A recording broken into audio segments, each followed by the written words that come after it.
আসসালামু আলাইকুম, আশা করি সবাই অনেক ভালো আছেন। সো দিল্লিতে আসার পরে যারা হইতেছে মনে করেন যে ভাই দিল্লিতে আসছি, হোটেল থেকে আমাকে মেনু দিয়েছে, লাইক হচ্ছে এই মেনু দেখে যদি খাবার অর্ডার করেন সেই ক্ষেত্রে মনে করেন বাস খাইবেন, বাসের উপরে বাস, তার উপরে বাস, এই যে মেনু হোটেল থেকে যারা দেয়, আপনি যেই হোটেলে ওঠেন না কেন, যদি এই মেনু দেখে খাবার অর্ডার করেন সেই খাবারের মান যা তা একটা অবস্থা।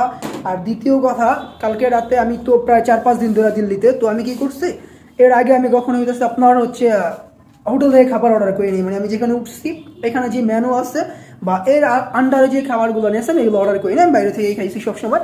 তো বাইরে থেকে হচ্ছে একটা চিকেন রাইস যেটা হচ্ছে মাসালা এবং হচ্ছে প্লান, ওটার প্রাইস পড়ে 120 রুপি, অথচ ওইটাই আপনি এখানে যে প্রাইস পড়ে সেটা হইতেছে 300 রুপি। তো কালকে রাতে হচ্ছে আপনার প্রায় 2টার দিকে আমার প্রচুর খিদা লাগে, তো ভাবলাম হোটেল থেকে যেহেতু সার্ভিসটা আছে, তো আমি একটা কাজ করি, একটা চিকেন বিরিয়ানি হচ্ছে অর্ডার করি।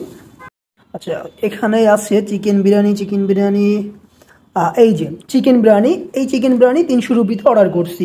এই চিকেন বিরিয়ানির ভিতরে ভাই কালকে রাতে এই যে অবস্থা, চিকেন তো দূরের কথা, খাবারের এই অবস্থা, মাসালাই এটা, বাট হচ্ছে যা তা অবস্থা। অথচ এই খাবারে যদি আমি বাইরে যায় খাই, 3টা হচ্ছে আপনার চিকেন বিরিয়ানি খাইতে পারবো।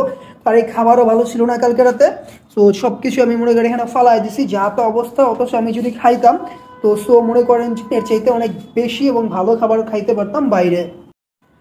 তাই বলতেছি যে যারা দিল্লি আসবেন আইসে একটু ট্রাই করবেন, আপনার আশেপাশে যে ধাবাগুলানি আছে বা আশেপাশে যেই হোটেলগুলানি আছে আপনি সেই জায়গা থেকে খাবার ট্রাই করবেন। এতে কি হবে, আপনার টাকাও বাঁচবো আর হইতেছে আপনি খাবারও ভালো পাইবেন, কারণ ওখানে আপনি হচ্ছে তাজা খাবার পাইবেন।